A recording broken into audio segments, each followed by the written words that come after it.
Can you hear me now?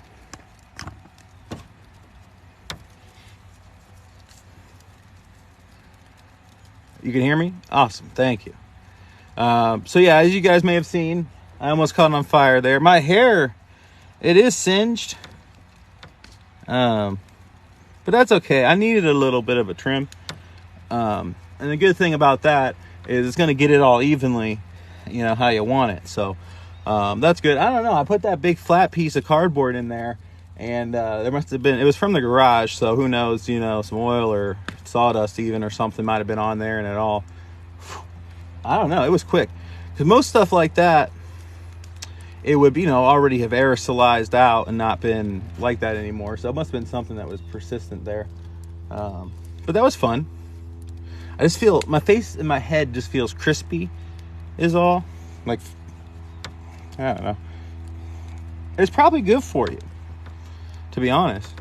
But yeah, I got a lot of boxes. My wife wants me to clean out the garage before the snow gets going. And I named this live Boxing Day.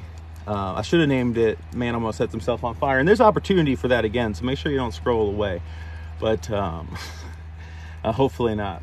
No, it was probably, I have to go back and check the footage, but it was a little bit of a flash with the cardboard, but it just wasn't, there's never enough material and something like that to really do any damage unless it connects with some other material. In this case, it'd be you. But I wasn't in any danger. But anyways, I got a lot more boxes to burn because I got to get the garage cleaned out for my wife. Not necessarily all of them today. I got a bunch of them in here. But I named the live Boxing Day. I know it's like a holiday, something to do with after Christmas or whatever, but I feel like a few times a year I have to have a day where I'm just having a fire to burn the boxes that collect from Amazon throughout the year in modern life. And I feel like I should invent a holiday for myself of my own life because I feel like I'm going to be doing it anyways. It might as well be a party, right? So maybe we'll just see how it works out. We'll see how it works out for future generations. So I'm burning a bunch today. I'm probably going to burn some more tomorrow. And you guys can be here for that if you want, kids. And so however many days it takes me to get rid of the boxes, that's, I don't know, something to do with the holiday. It's how many good days of good luck you're going to have or something. I don't know. We'll work on that later. Right now we're going to focus on burning the boxes. But you guys keep that in mind, okay? You want to see something cool? Check this out. All right, flip you. They should need to make it easier to flip.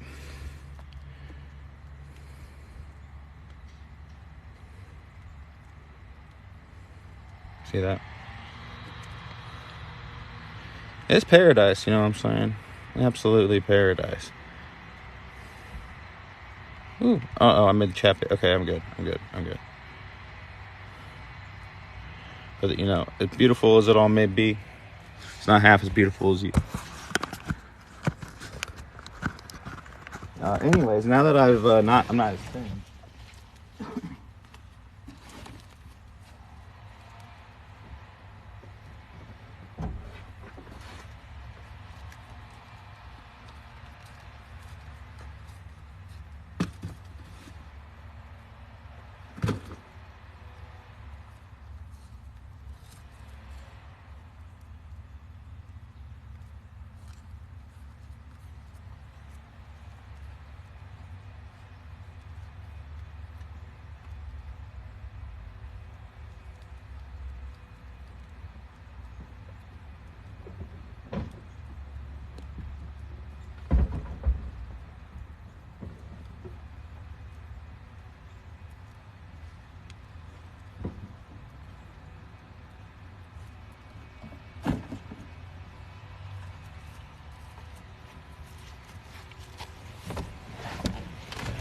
Do that periodically, you know what I'm saying? Hey, thanks for the rose. You'll do this from Scotland. Nice. Yeah, I'm sure, someone somewhere around Scotland's related to me, just from looking at me, right? That whole area, I have to assume that my ancestors dominated Europe based on my 23andMe. That's what I'm going to assume. It could go the other way, and I feel like it's up for interpretation, but there's a lot of Europe in me. pretty much entirely.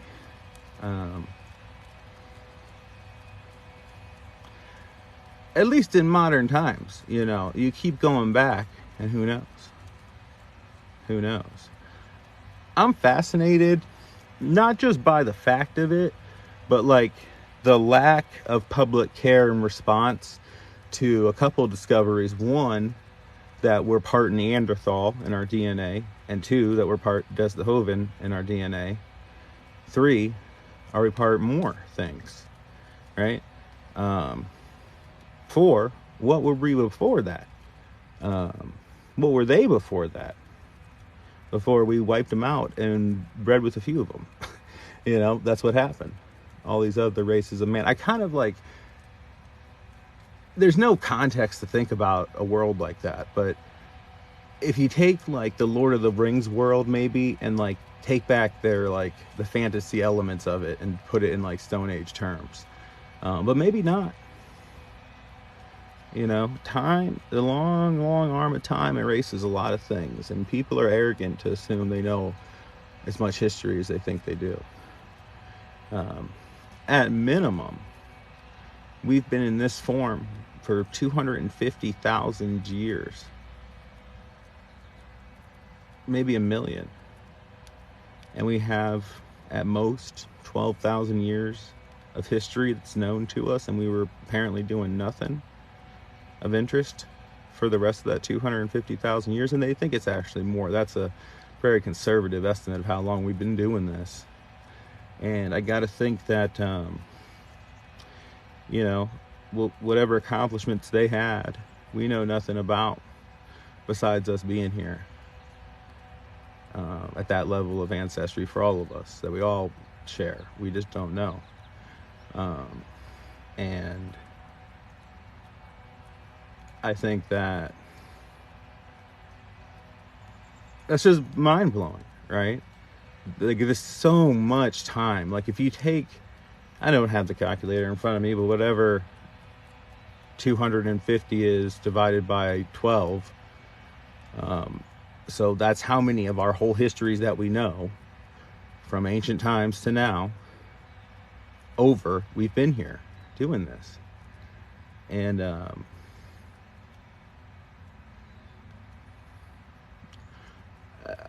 our world's changed a lot in that time, and people live near water, and areas near water expressly have changed the most over that 250,000 years. And honestly,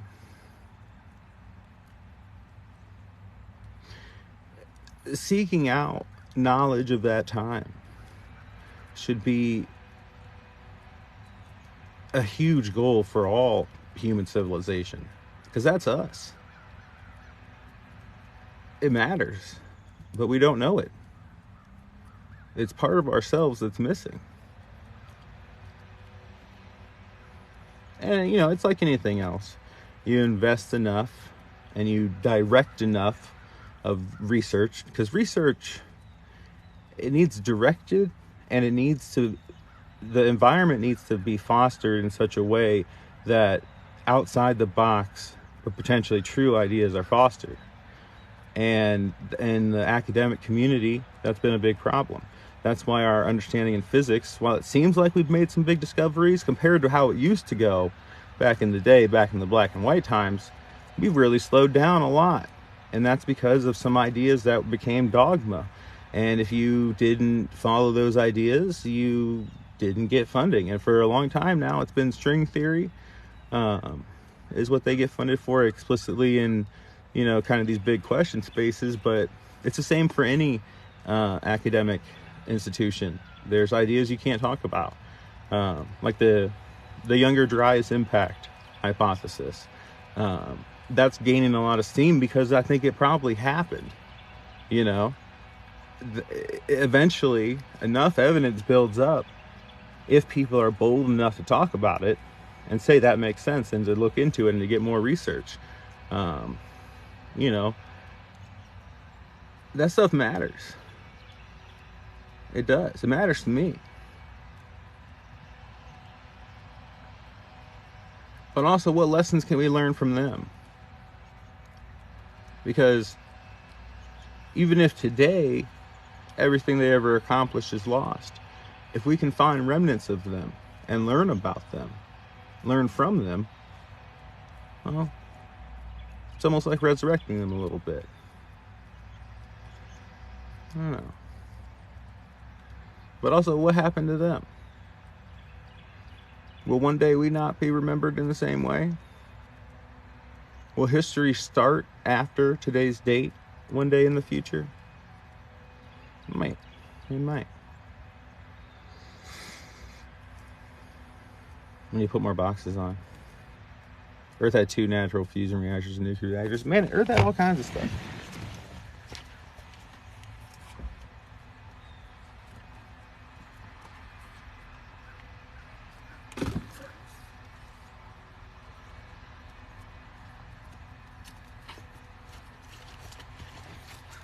Okay, but so here's the thing, though.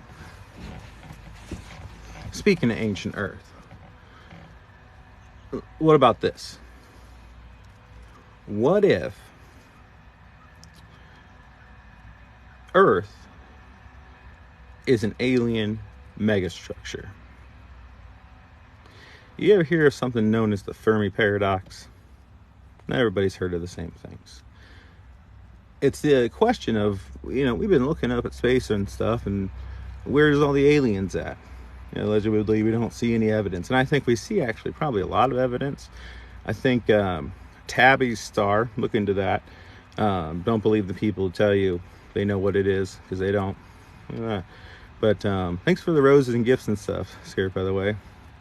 But that Tabby star is cool. But there's a bunch of other stars both nearby it, relatively speaking, similar types of stars, relatively speaking, and doing similar types of things, only in that general area of the universe around Tabby's star.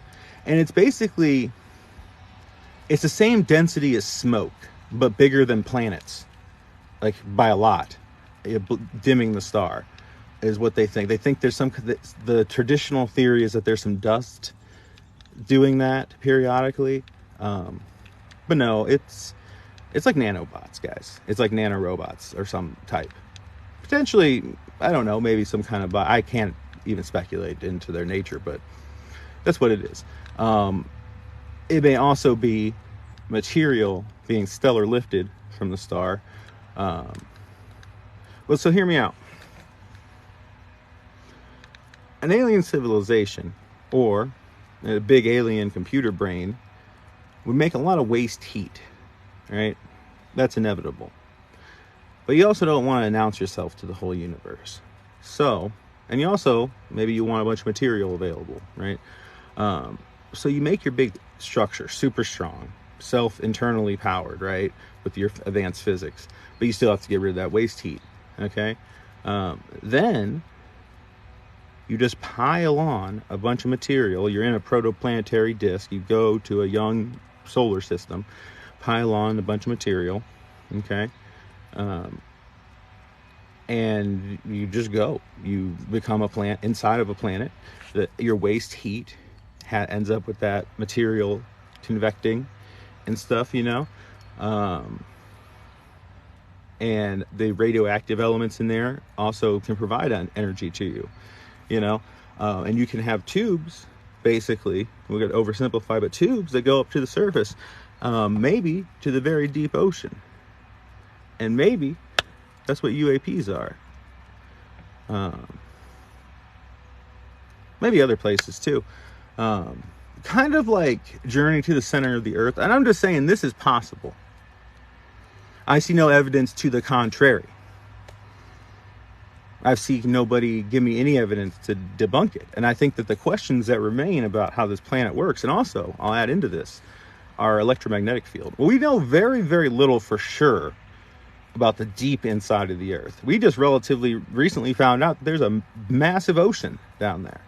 Not like you would think of an ocean, but water, okay, at that pressure and depth and temperature, oceans worth, right? What's below that?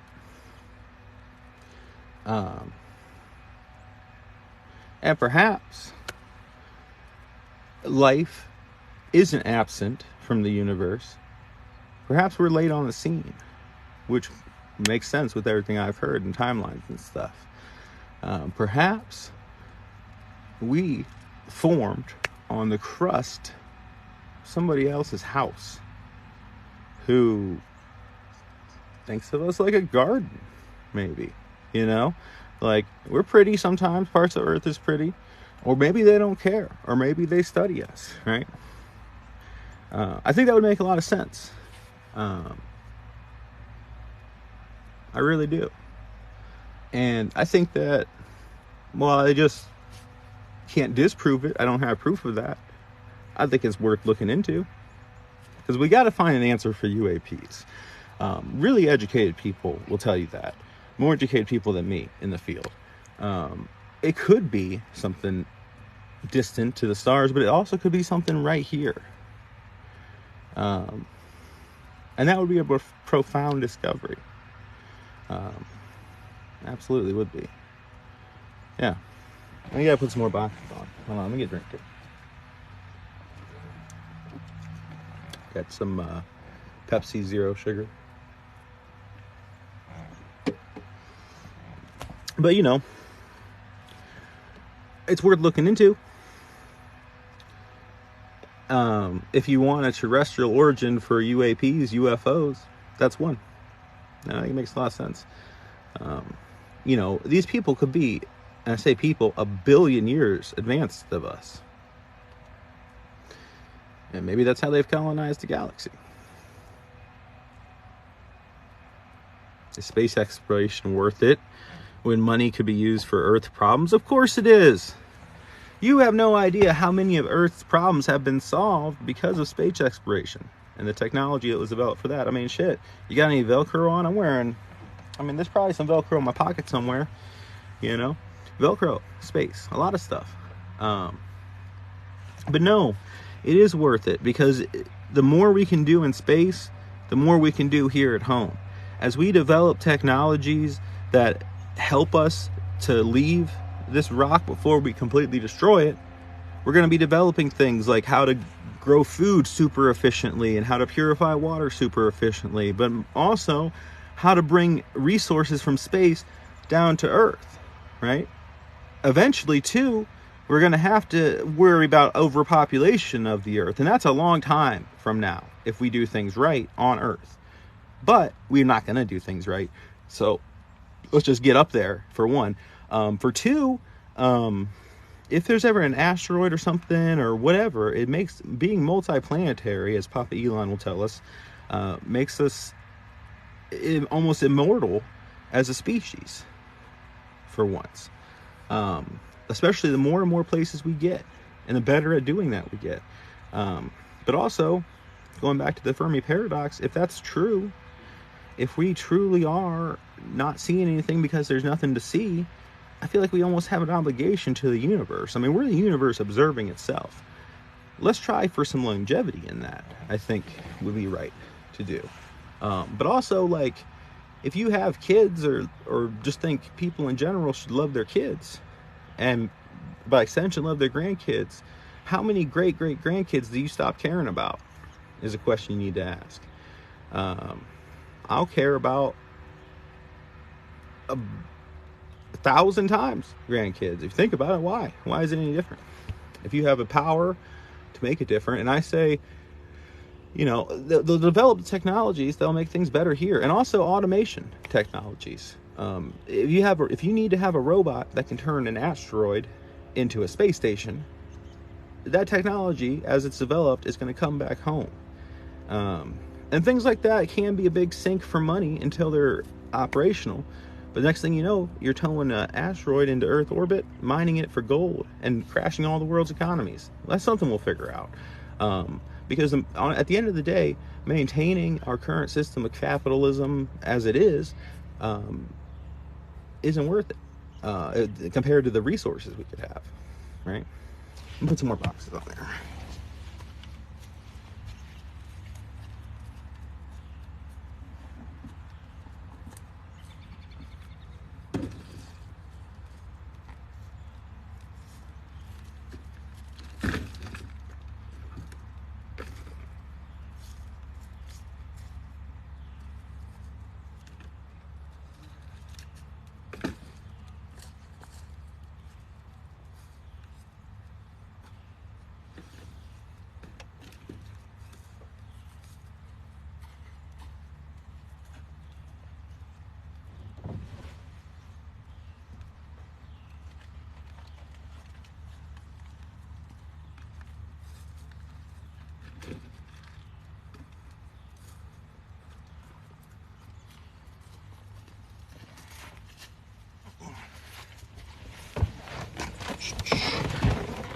was all the boxes.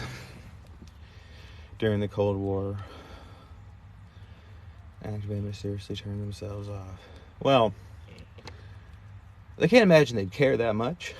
I mean, they could fix it if we did it, theoretically, pretty easily. And there's nothing we could do with those to hurt them. But what I do think about is, I don't know how long ago, maybe a year, maybe a few months ago, there was reports about that big explosion underwater somewhere. The U.S. military was testing something randomly. It just came up in the news. Huge underwater. And I just wonder, like, what the deal is with that, right? Maybe, because it was also right around the time where the UAP stuff was going on. Maybe they had a door, and they made a hole. And then not too long after that, Tonga.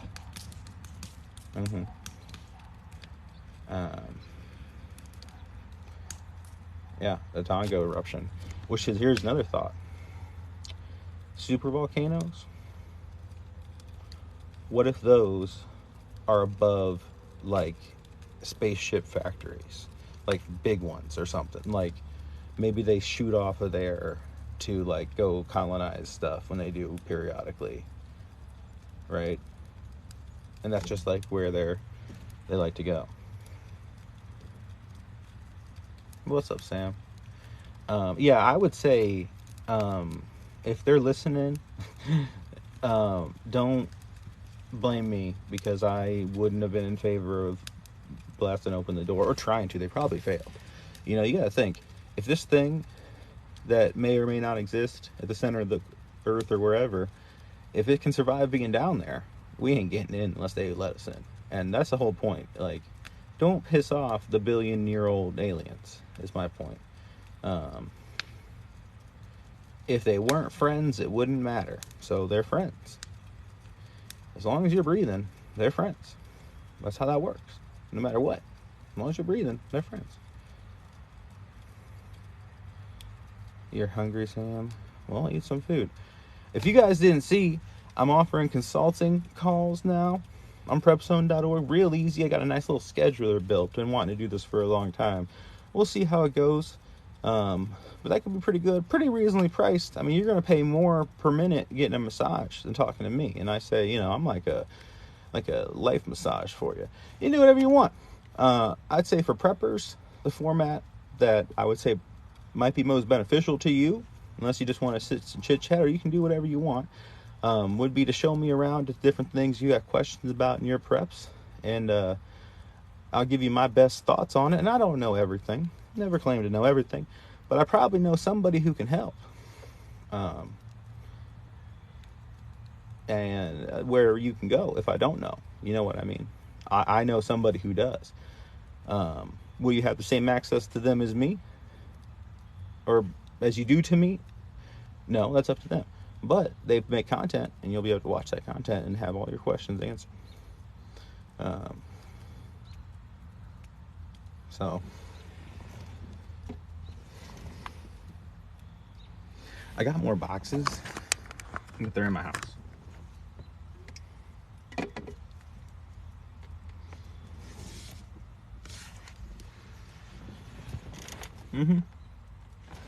But I had the back of my truck filled with boxes. It's Boxing Day.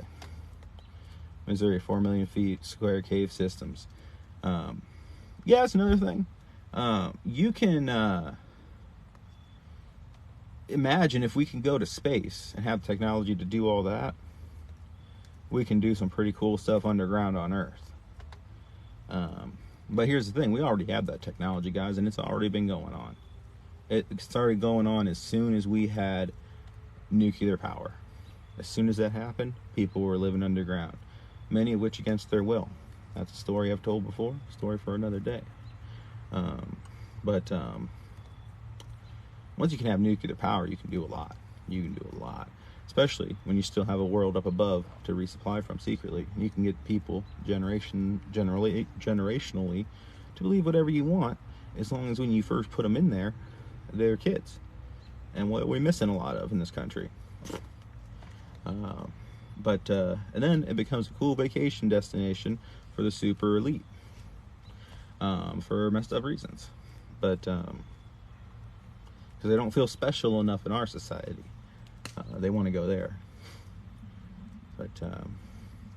But anyways, so now on my site you can pay $19.99 for like 15-20 minutes. It's pretty loose. It's, you know, it's chaos, but at least 15 minutes, you know.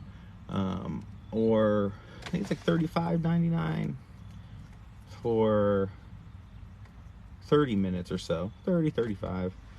I might be saying these wrong. I don't know. Go to the site. It's all nice and pretty on there. And then you just pick a time. And I left it pretty open, you guys. I haven't blocked off anything. Because, like, I'm pretty... Like, the things I have...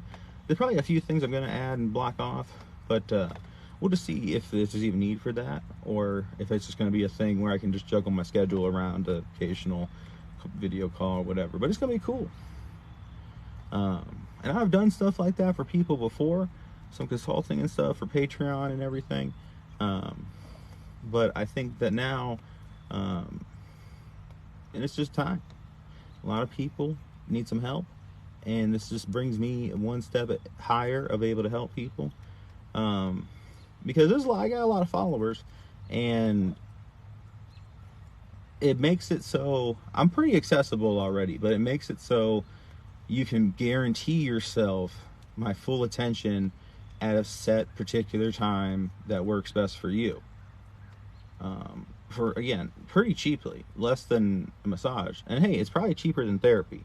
I couldn't legally claim it to be therapy, but if you feel better after chit-chatting, you can talk to me about anything. I don't express any necessarily legally binding confidentiality, but I'll be your dude, you know, if you need me to. You just need somebody to talk to for a little bit. Cheaper than therapy. And I won't be a dick about it either. And then how that will work is it will be like a video chat, and then time's up. But if I don't got anything else after, we'll see what happens. Go from there. I'm not gonna answer that, caveman. But it will be just a general happy chit chat. About prepping. If you guys want to talk about spiritual topics, you can. If you saw, I posted a video, I don't know if you can actually see it yet, with the Jackery. Yeah, I posted it, and then sometimes they get flagged for review, and this one did with the fire. I don't know if you've seen it, but it was like a shout out, call out to Jackery that I want some money. And so I burned you'll see the video, hopefully. But hopefully Jackery responds to that. That'll be fun. Because why you sponsor my friends and not hit me up, Jackery? Okay. I'm mad at them.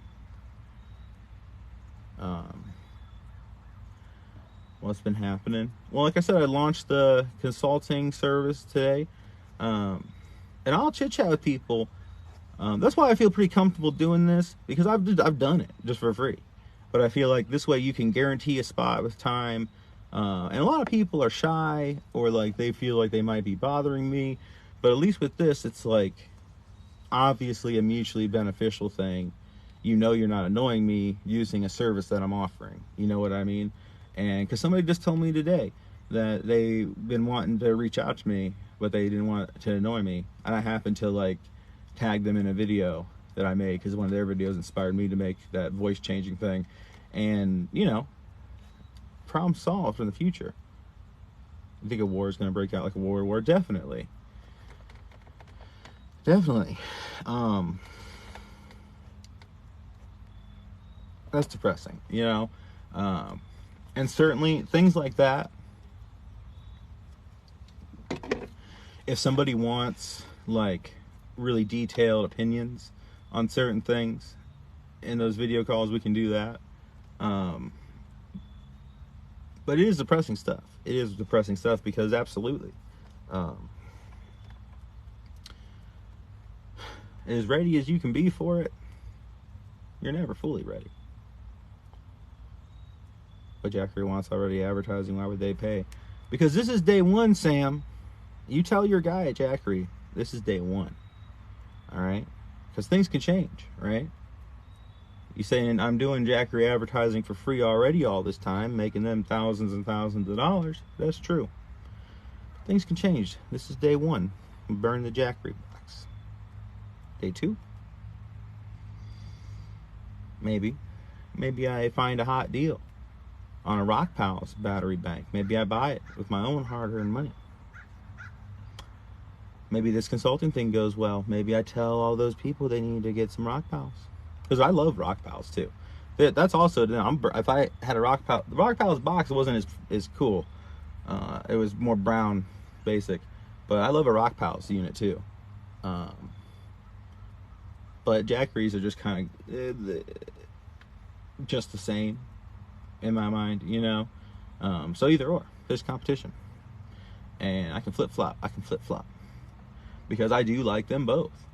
I don't know, but you notice I didn't say anything bad about Jackery because I don't got much to say. There's a few things about like the waterproofness or whatever, but like I'll defend them on that. You know what I mean? Because like you don't go swimming with the solar panel, but if it's pouring down thunderstorm and you're not getting much solar power anyways. And if it's just a light little drizzle, your panel's gonna be fine. It's just like getting soaked and sitting in water. It can have an issue potentially because it's not guaranteed waterproof. But also parts of it that are, you can spray those and get them more waterproof. And for the price, for the watts, and for the ease of use and the portability, yeah, but most of these are the same. I'm not very trusting of the not name brands at all. I'm not that trusting of the name brands, but yeah, they can hit me up. And I thought it was funny because I started the video with, you could win a free one, but they won't sponsor me, so you won't. You know, like, it's true. It is true. It's not me. Those things are expensive. I'll tell you what though, if this consulting thing takes off, you guys will see it. You'll see it come back in big ways. I don't know. It's important to let yourself kind of daydream about things that are probably, you know, more of a wait and see kind of thing. But it could go good. It could go real good. Because if you think about it, let's say it's rough. Because after a lot of that, you know, there's fees and stuff to have the system in place and the processing fees. But at the end of it, hopefully, roughly $1 a minute. So let's say I could have 8 hours every day in a perfect scenario, a work day. Let's say I'm working 40 hours. That's $60 an hour for 40 hours. Do the math, right? That's a new camper, right? Eventually, that's my house paid off. That's new solar.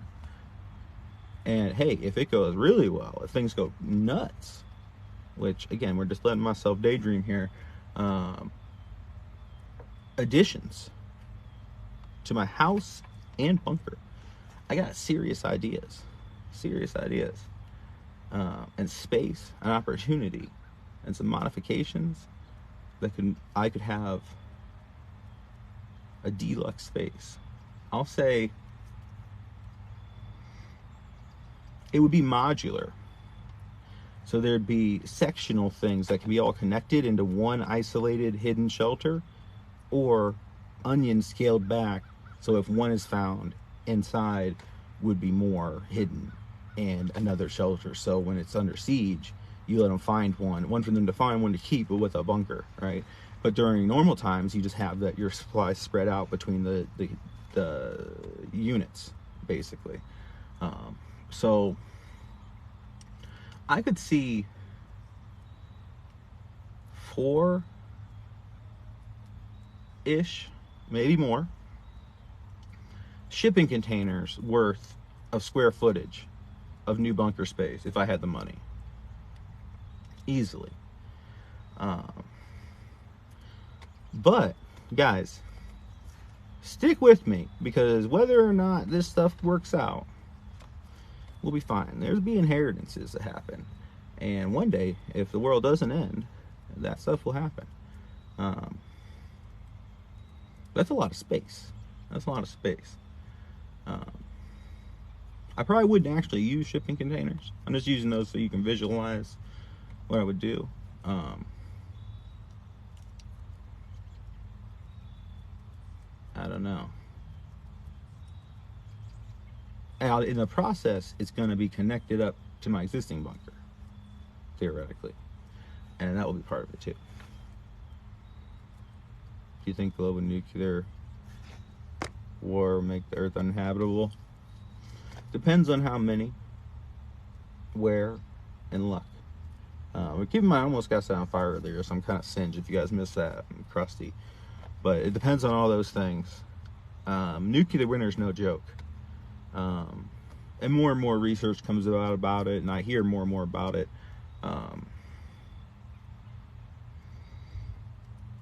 With nuclear winter,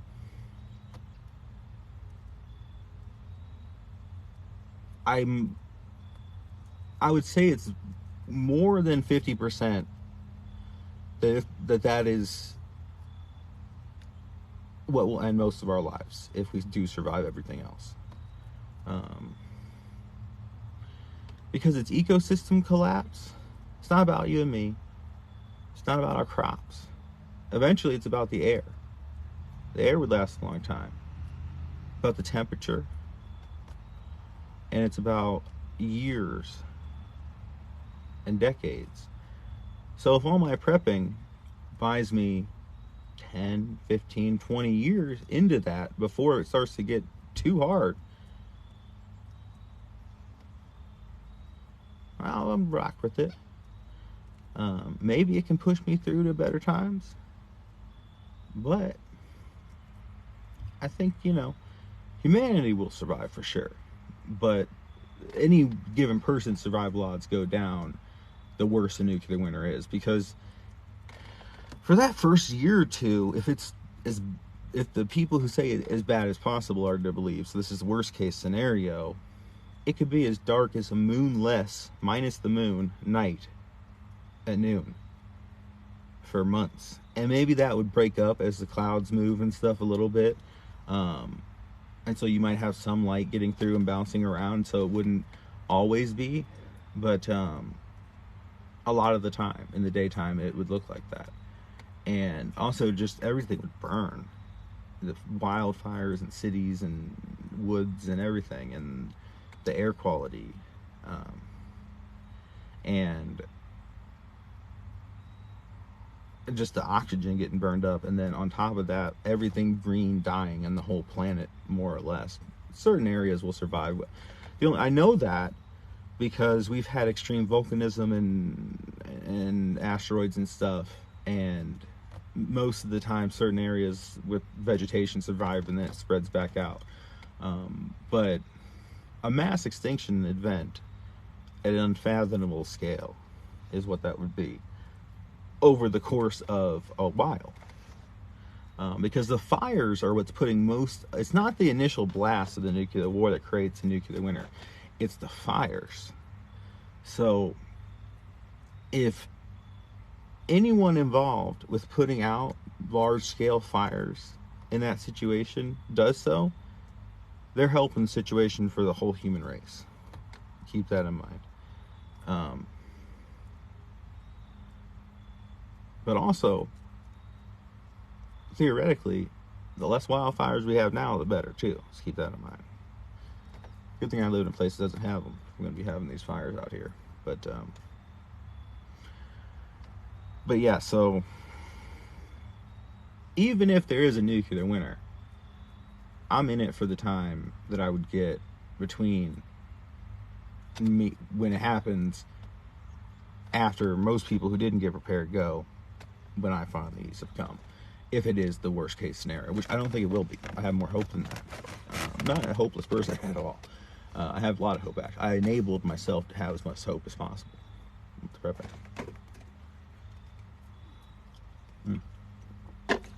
But yeah, I'm really excited to launch the consulting service thing. And for some of my Instagram audience too, I think there's probably potential for some just not prepping related conversations too. But that's cool. That's fun. I enjoy that. That's what it's there for. It is not exclusively for prepping at all. So if somebody just wants to ask me a question about the universe or quantum physics or something, we can do that. Your money. At the end of the day, it's your money. And you can come back more than once. I'll talk to you every week if that's how you set it up.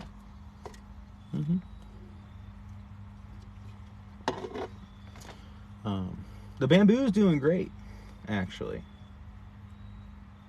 It actually is. I'll show you in a few. Keep tuned. I'll show you in a video. I don't feel like getting up.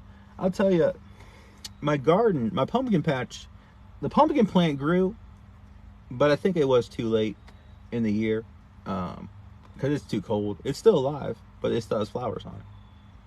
So, and it's starting to die. A lot of stuff's starting to die. I have a lot of vegetables still that I haven't picked that were like green, and now they've been sitting out for a while. Some of them have turned.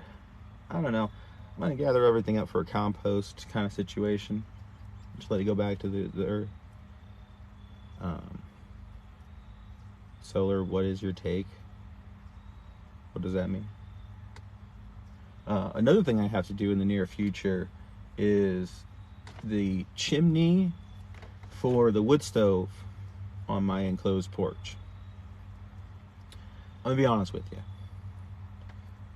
It got too hot in that porch once the summer came. But additionally, when the camper fire happened, it melted the plastic of the door. And so there's like still the heavy blankets and stuff, like draped curtains, but anything can get in there. So I haven't been hanging out in there. It's gross in there. And sometimes at night I'll be under there in the other room and I'll hear things up there. So it might be haunted, it might be mice coming in there. But it's just like a deck with the wood burner on it. The wood burning stove on it. But the chimney definitely has a bird's nest next to it. And it probably has shit inside of it. However, it was always the plan to upgrade the chimney anyways. So in the near future, you'll be seeing a project where I'm upgrading the chimney on that room. Which I can show you, I guess.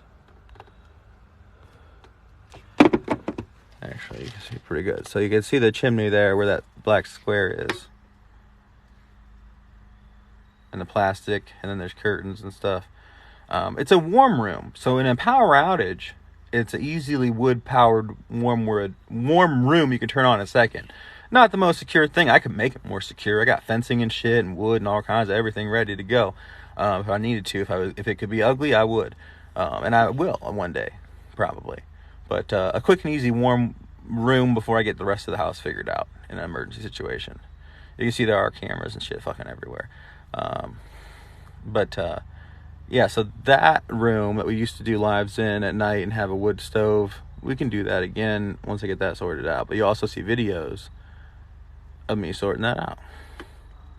So isn't that cute? I'm just kind of hanging out with you while the fire goes down a bit. But anyways, so the pumpkins didn't come through. A lot of the sunchokes, I mean, they're still alive and they're giant, taller than me. Just on top, they're gonna stay alive underground and come back next year. But I want to dig one up for my knowledge and for you. But also, if I leave them in, it'll come back as a bigger patch next year. And so I have the option of like picking one and doing that and leaving the rest. But I'm definitely leaving most of them either which way over winter. My grapes should hopefully survive the winter. And hopefully a lot of stuff does. My trees are fucked up, Sam, if you were wondering about those. The deer did a good job this year. I'm hoping that come spring, some of these sticks that are sticking out of the ground will leaf up again. Because trees are resilient too. They've been evolving to fight the deer. Some of them might. I tell you, I got ahead of myself a little bit. I should have invested in an expensiver fence and the work of a fence and money before the trees. However, now I know. You don't know unless you try. A lot of the stuff I've tried to see, how resilient is it? If I don't have XYZ, what can I do still? And now, while things are relatively comfortable, is a great time to try that stuff. Talk to you later, Sam. Self-employed, pull boy in, actually, but yes. I'm a slave without a master. That's what you're saying. Do you still have a slave master? I don't. I'm not a wage slave anymore. If nothing else, I got that. I ain't working for the man. But no, it's been like at least 9 months. And I'm still here kicking. We gonna get there. TikTok or no TikTok. Because if you didn't know, they're trying to ban TikTok again. Best case scenario with that is a U.S. company buys it and it stays around. But I'm on every other platform, Instagram and YouTube. But prepzone.org. Bookmark it. Go there. We might have us an app one day. Help own a business too. What do you do? Well, I own prepzone.org is what I do. And I make video. I post 10 to 15 TikToks every day. And YouTube and Instagram, and manage the site and do many things, and also volunteer and active in the church and many things, and spend time with my wife and play video games. And I have a Twitch, and I play video games, so it's a matter of just turning that on if people want to watch. But we'll see where that goes. Some people do on YouTube, but YouTube is just so fickle with me. She a fickle girl, and most of you guys are here. There's a fickle girl too, but there's more of you here. This is the most used app, and that's where everybody at, and that's where I want to be. I want to be where the party at, because I am the party. If I'm not there, how are you guys going to have a party? But yeah, the consultant thing will be good. Hopefully for me, but hopefully for everybody involved, because I know there's a demand for it. And if there's a demand, that means there's a need. People have a need for it. And it's just good to get an outside opinion sometimes too, I think. But I don't know. The idea is, if you want to be independent, you got to figure out, look, nothing's ever going to go as well as you hope it will in terms of how much money you're going to get. You got to accept that. And by accepting that, you realize, okay, well, I just need to have 15 sources of income that I can like either piggyback off of one. So like, the work I'm doing a lot of times involves making a video that I want to make. And if I can piggyback off of making a video to then also feed myself, that's cool, right? But also just who I am as a person and the skills and things that I know and can offer, you gotta sling that too sometimes, okay? That's the plan anyways. Hey, what up? Where's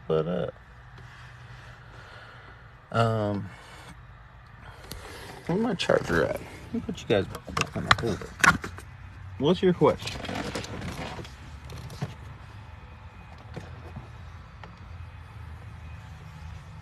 In the chat, Kimmy. I've seen your comment before. It was nice, I think. Alright, well, you're writing that. I'm going to mess with this spot.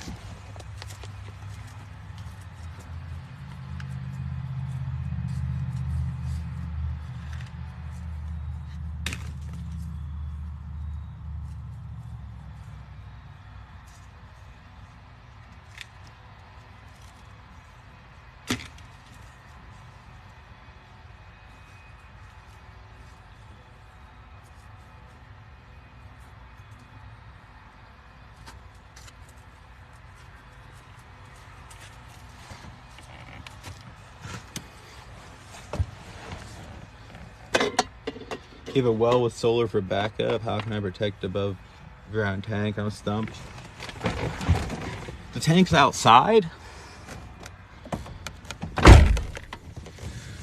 See, this is where that video call, the consulting, will come in handy, but I'll do my best for you here. So the tank's outside. Okay. So it's your pressure tank then for your well. Pressure / obviously storage in that situation. It's got some water in it, right? And you're worried about protecting it from nuclear fallout, piling up on it and contaminating it in the event of a nuclear war, correct? Well, assuming that's correct, let's first address how to solve that problem. You know, when I worked for Fastenal, I was a top salesman, millions of dollars, right? I would sell products. I would sell solutions. Okay, and it's the same thing. Inventory management and various things with the Fastenal products as well, of course. But those are secondary. The solutions are what I'm good at offering. So fallout is literal dust and water that falls out of the sky. So you want to keep that stuff away from the thing you're trying to protect. So something as simple as, I don't know what your tank is, but let's say it's next to a building. Okay, so a tarp stretched taut up at an angle over your tank, a big tarp, bigger the better, keeping stuff from the ground nearby. Okay, and so there's an air gap between the tank and the tarp coming down at an angle. And so think of it like the rain and the dust is hitting the tarp, it's sliding down, and then wherever the incline of the tarp ends, it's collecting. And that area would be very radioactive until the half-life dies down, which 2 weeks or so for the half-life. Repeat that over and over again. Make sure you have a Geiger counter. I just found a really good one that might be here today, actually. I might show you in a future video this evening. I have to go see. But make sure you have a Geiger counter and measure those levels. But you get what I'm saying? Like, if it's falling, the tarp, just like rain, just like you were setting up and you could set up a gutter system for it too. You can't trust that the gutters are going to carry all that material away. But if you can collect it in some gutter and then flush that system into an area where you can contain it, you could do that too. But just the act of keeping it away, because if it's just a tank sitting out, everything that lands on top of that tank is going to be sitting there irradiating the inside. Okay. I'll also advise that if that is a source of water for you that you're worried about, that should be the last water you drink. Depending on what your stores are. If you have anything stored up, it should be the last water you drink. If you don't have much stored up, or if you have the option at all, you should, once the power's out, but before the fallout comes, empty that tank into containers in your house or somewhere else away from that fallout. Keep in mind your actual gutters will collect fallout too around your house. You might want to consider having a flushing system for that. I could set one up really quickly for mine. You can just use a hose, and then it would go out wherever you have the gutters come out. But you don't want it just falling next to your house. And the gutters are good for that if they're functional and they are catching most of it. You want it to be collected in the gutter and then moved through the gutter away from your structure, right? Preferably into a container that it can be contained, right? All in one place. Or like have a system where it's the sediment in it is being collected and the water's passing over. So the heavy stuff will fall out, water passes over, water goes through the ground, and that way you're collecting the heavy sediment, the heavily irradiated sediment. Stay away from that, but eventually you're doing everybody and yourself a favor keeping that stuff out, because there's also going to be gross stuff in there. Hazardous waste, nuclear waste, basically, treated like that. Stay away from it. But that's the idea, is imagine if it's raining and the rain is bad if you're around it for too long. So you don't want it piling up anywhere near you. Although, now that's the hopeful part. Now I'm going to give you the honest but scary part for Florida. because I tell people Florida's a big risk. Anywhere's a big risk, because lately I've been worried about us. Because a new thing that I learned about, the nuclear tsunami. Because that is bad, guys. A nuclear tsunami,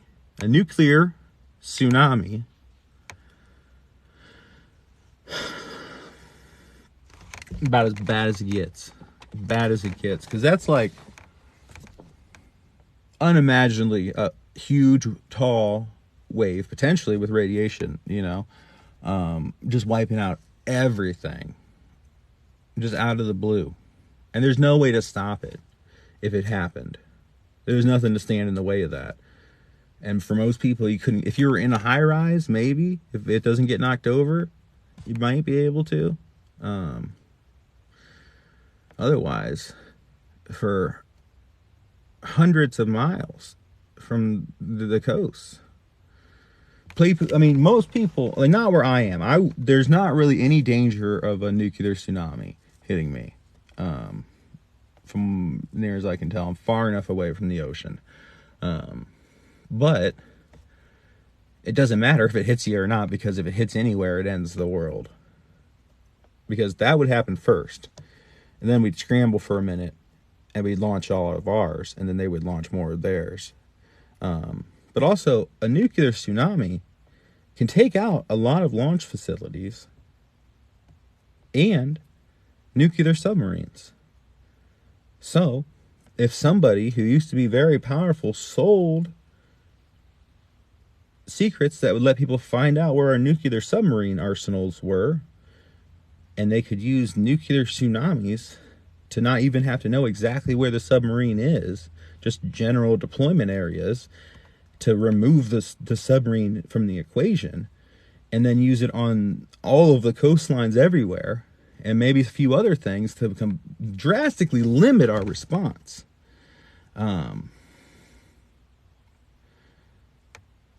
You got to think, if they're going to hit us, they're going to hit us hard and all at once, because that's what I would do. If you put me in charge of Russia's arsenal, told me when, I could, I think. They're not paying me, so they're not going to hear all the details, and neither will you, but I worry. Plus hypersonics in the mix of all that. EMPs as well. And that's just one player.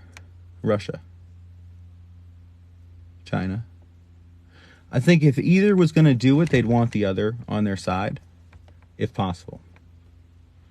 So you'd have to anticipate a two-pronged attack. But shit, guys, if they can take out our nuclear submarines, and they have our nuclear secrets, which that's what was found, was our nuclear secrets floating around. So, regardless of what you believe about anything, it adds up.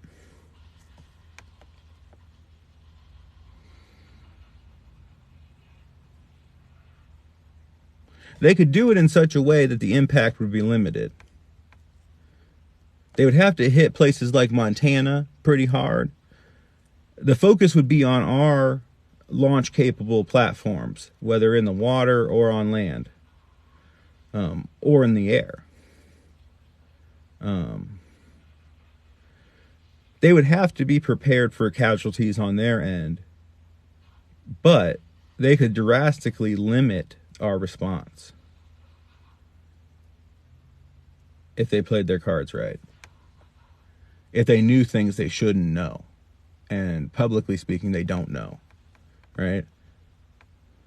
But I think they do.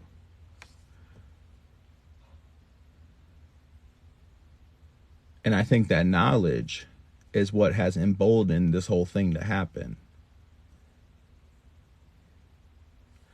There's more to the story, guys, I think. I don't know the details at all, so don't listen to me on that, but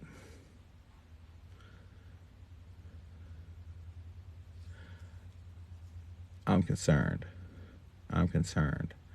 But I have to focus on what I can anticipate for me in my Midwest Great Lakesy area that remains unknown for sure. I'm pretty safe. I've said before, this is about the best place in the world for damn near any prepping disaster I could think of. From Yellowstone to this, there's not too many other places I'd rather be that I could actually afford to be, right? And my mortgage is $800 a month, and so my power bill ranges from 90 to like 160. And I could use a lot less power. Might even get off the power bill one day, mostly. I don't know. I got 3 acres and a big ass house and a bunker, and the safest place in the world for prepping, and it's not Florida. I'll never have issues. But so there'd probably be some atmospheric issues in that situation that I'd have to deal with. But my point of it is, the point of the lead up of that is that I need to focus on what is going to impact me directly in my area. And so should you in general. Atmospheric disturbances, nuclear fallout are both things that I'd be concerned about. Now, it's not just like pleasant day rainstorm guarantee with the fallout. That is such a huge amount of energy entering the atmosphere if it's a wide scale. There'd be radioactive tornadoes and like crazy shit. So I think my bunker can survive a pretty damn big tornado right on top of it. My house wouldn't. But I think my bunker would. Or at least give me a shot in hell. And maybe if the bunker becomes questionable after that, but I still me and my wife still survive inside. That's one thing. And if it helps keep us away from because if the house goes, honestly, and the bunker survives, that's good, because looters, basically, like it's a collapsed house.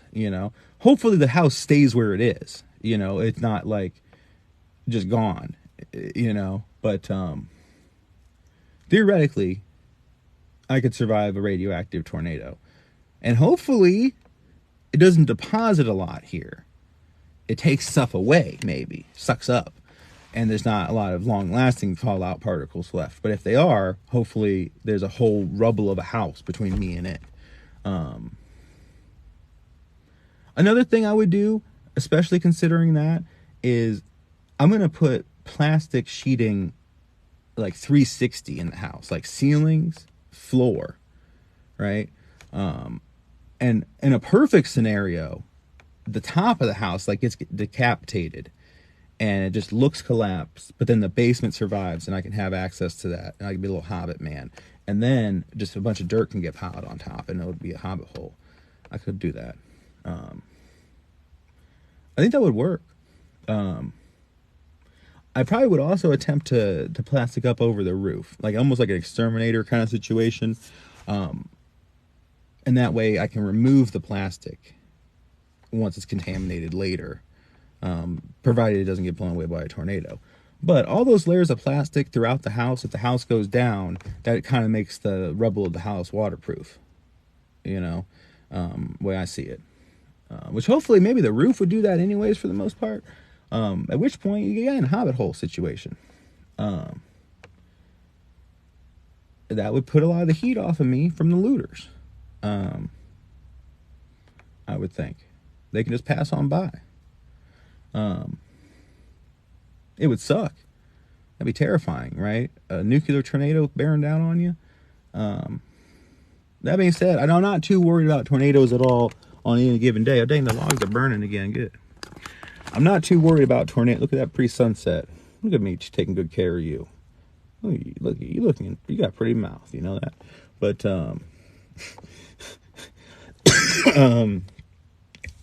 you know what I'm saying. That would be ideal in that situation. If there was going to be a nuclear tornado, I pray that that's how it works out for me. And at a certain point, you do your best with the prepping for that kind of scenario. That's still a pretty bad case scenario that's happening, right? It's not necessarily the worst possible way things could go. But it's like a threshold. I'm pretty far into the shit where I'll still be okay if that's what happens. If your whole house is destroyed and your basement survives, and you know what I mean? Not everybody can say that, right? But then plus my bunker. on top of my basement. My basement would be like a place for like a house, like not a shelter, a house. I could convert it going on. It would be like a cave. And I could be cool with that. I got a sub pump, which I can get going on very low amount of power. But also that collapsed house will be material between you and the radiation, right? So a lot of people who have basements, if that's their experience, and believe me, places where there's already a lot of tornadoes, there'll be again. And places where there's never tornadoes, there will be. You don't know what is in them, though. Like a tree or a bus or a building. Enough buildings thrown at me, I might not make it. I'm hoping that's not how it goes. You can't predict. So you just do your best. Nobody's recognized me locally from TikTok and said anything. And I hope they don't. But I also think that I don't have that much stuff worth it, I don't think. Part of that's by design. I have like some good stuff that I would want, I guess, if I didn't have anything. But any given house, you don't know what they got. I would look at a lot richer houses than me, and you'll find more than I got. You know what I'm saying? My dad is a contractor. And so I know that there are bunkers that are way nicer than mine around. And there's a lot of mansions. I live in like a middle class area with a lot of rich areas around.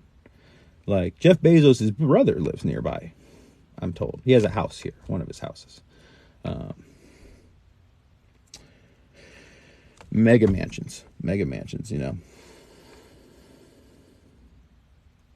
I try to be safe. But at the end of the day, I'm helping a lot of people. And if it takes me, it takes me. But I'm also thinking, guys, it's not smart to be moving around trying to loot people after something like this. It ain't. We're talking about my house getting hit with a nuclear tornado after a nuclear tsunami washes out 100 miles of the coast on both sides.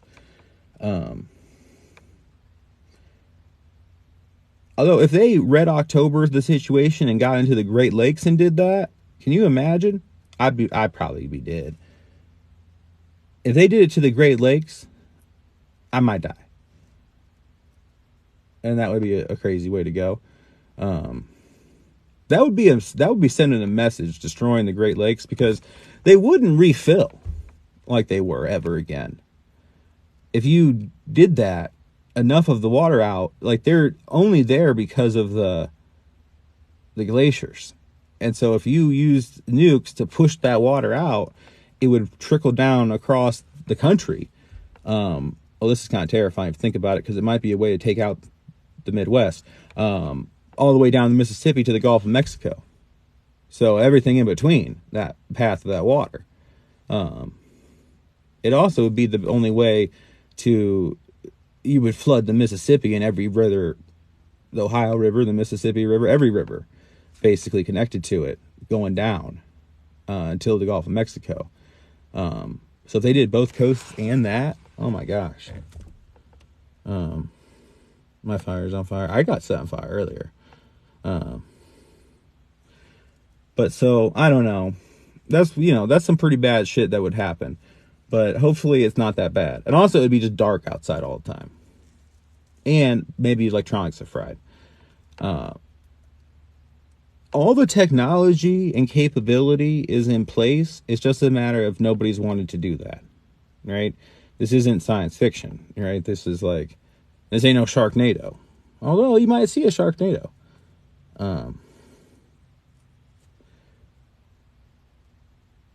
But the Great Lakes would never refill. And it would probably change the climate of the world pretty bad. I don't know what would happen exactly. North America, certainly. That would be one of the worst case scenarios for me, because that probably would take me out. Hopefully they can't get in. I don't know that they wouldn't be able to get into the Great Lakes like that. They might be able to launch something to the Great Lakes, though. But I don't know.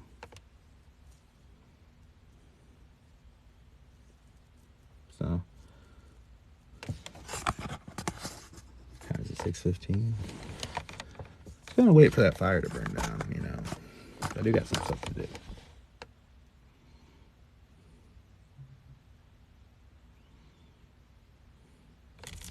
I don't know, guys. You know, prepare for the worst and hope for the best, but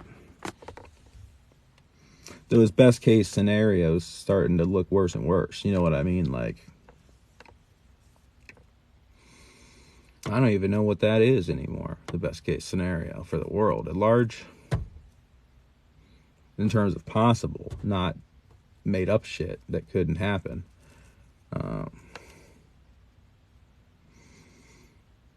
For me, the hope comes after the bad. And it can last as long as it needs to then, you know. The bad things are going to happen, I think.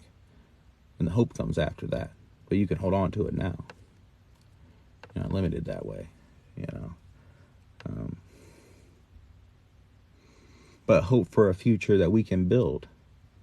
Those who survive from the prep zone will rise. I'd love to start a doomsday cult, you guys, but it does seem like a lot of work and a lot of attention. But we talk about it. I'll help you start a doomsday cult if you want. I got ideas.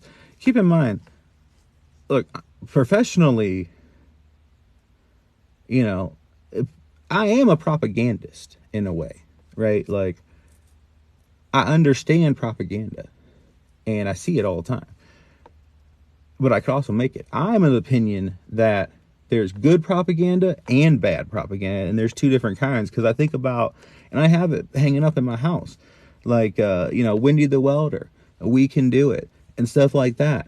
Or like the things that telling people to grow victory gardens and to help do that.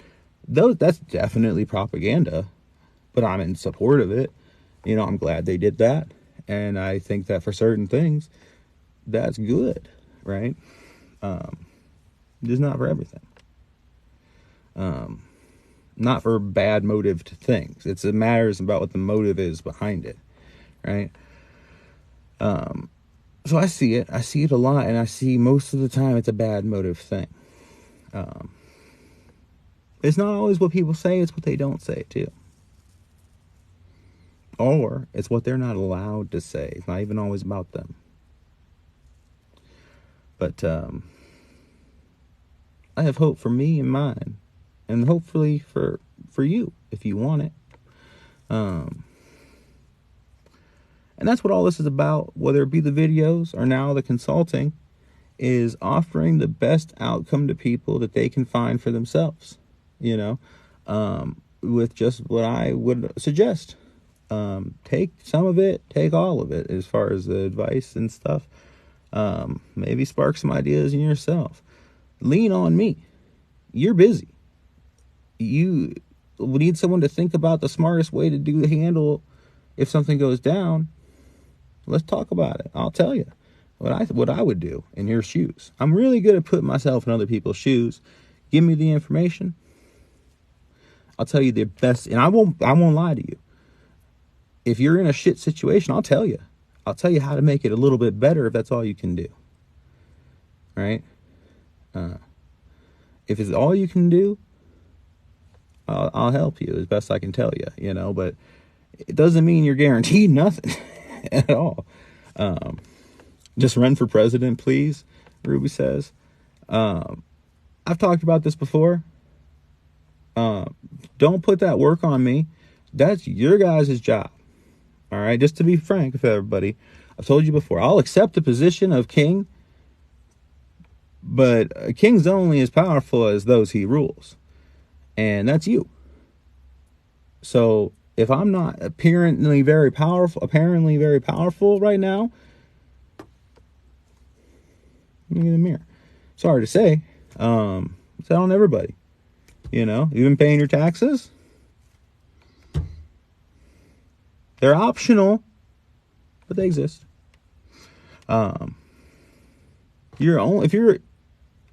Whether or not you're a king just depends on the subjects involved. I'm just saying, if everybody who didn't want me to be king just didn't exist magically. You could send them to another dimension. You know, there's a show like that kind of where like 2% of people are left or removed from the world or whatever and they go to like another world, you know. It messes up society, but if everybody left are people who think I should be king, guess who's king? That's how the law works. Because the law and everything about it and everything about everything ever is just made up by people agreeing on shit. So, get everybody to agree with me being king, and I'm king. I'll turn a blind eye. As long as I care about results. I'm kidding, but I do care about results, guys. I'll fix some shit. You're not all going to like everything I do, but you're going to show me respect as king. Bottom line, I'll hear you out, but you start getting disrespectful.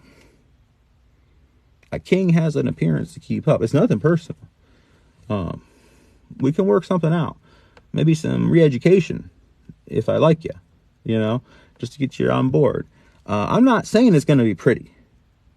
It's not going to be pretty, but it will work in the end. Look, one thing I know for sure is anybody who's any good for you as the proletariat or just the average person, okay, is going to be demonized by the media and oftentimes called a dictator or worse. So, I'm going to own it. I will be a dictator king, a monarch, but it'll be very regal, right? But I'll be on your side, a dictator on your side. Isn't that better than what we got now? Right? Because in that situation, think about it. It isn't money keeping me in power because I don't got to get reelected. It's your faith in me.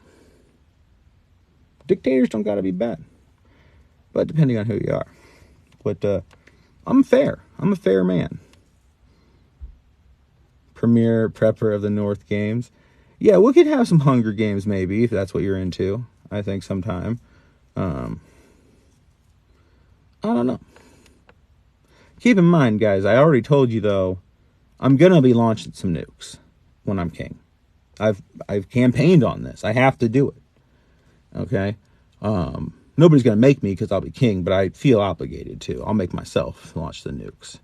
But that's all I promise to do is launch them. So at what country, I don't know. Maybe I'll just launch them at the aliens or something in space. Who knows what will happen? But I will launch some nukes immediately. Maybe it'll be a good thing. Elon wants to nuke Mars. If you guys behave yourself and cooled off, I'll nuke Mars for you instead. But some of them will have to be launched. And what that is, actually, is nuclear non-proliferation. Because I'm using them. So there's less of them. I don't necessarily need to replace the ones I use on day one. If supplies start getting low later, I'll replace some of the nukes, sure. But for a while, at least, we got so many of them, I'm just going to go hog wild. And in the process of nuclear war, with people who deserve it, or planets who deserve it, whatever, the moon or Mars, whoever I feel like. Venus, my eyes on you too, buddy. And Mercury, don't think you're getting off scot-free. It's nuclear non-proliferation. It's less nukes in the world because I'm using them, right? You're welcome. Also, if it is a nuclear war that I start, you ever hear of world hunger? Yeah, there'll be a lot less people after that, sweetie. So, you're welcome. Also, additionally, so we already solved world hunger because there'll be so many less people. Everybody alive will be in bunkers, so they'll have plenty of food in the bunker for a while. So at least for a while, at least temporarily, world hunger will be solved because everybody will be dead or in a bunker. There'll be a window. It'll be good. And also world peace because there won't be countries anymore. So I'm basically the best king ever. But I'll take all the existing bunkers. So there's tons of bunkers, a huge capacity of bunkers for the military and stuff. And those who supported my rise to king will be allowed into the bunkers. They already exist. I don't got to build anything. But if we have time, I'll build some. We won't. You know, I'm cool with that if you're cool with that, right? We'll get you guys into the bunkers. and we'll come up after, and we'll start doing things right, and I'll be a much better king after that, I promise. After the nuclear war, I promise I will. Or option B, we wait until the nuclear war happens. It makes your job easier of putting me into power, because the nuclear war that they cause will take care of them. And, you know, they take care of themselves in this scenario. It takes a little bit longer, a little bit more messy. But then after that, you guys put me in charge as king. Big or small, however big we can get. If you watch the show Revolution, kind of like that, with like the Monroe, will be the Monroe Republic basically, but better. If you've seen the show Revolution, and by all means you should. But that being said, guys, my wife's gonna be home soon. I got some stuff to do. That fire is just kind of smoldering now. It's fine. I'm watching from inside the house. Gotta put my mower away. But I love you guys. Make sure you're checking out, if you guys are interested in having a personal one-on-one with me, you can do that with the consulting about anything you want. I think I'm a good conversationalist. We'll do that. It's on the website. It's reasonably priced. So also there's a lot of other good stuff on there for you. Much love. Stay safe. Stay alive, and see you soon.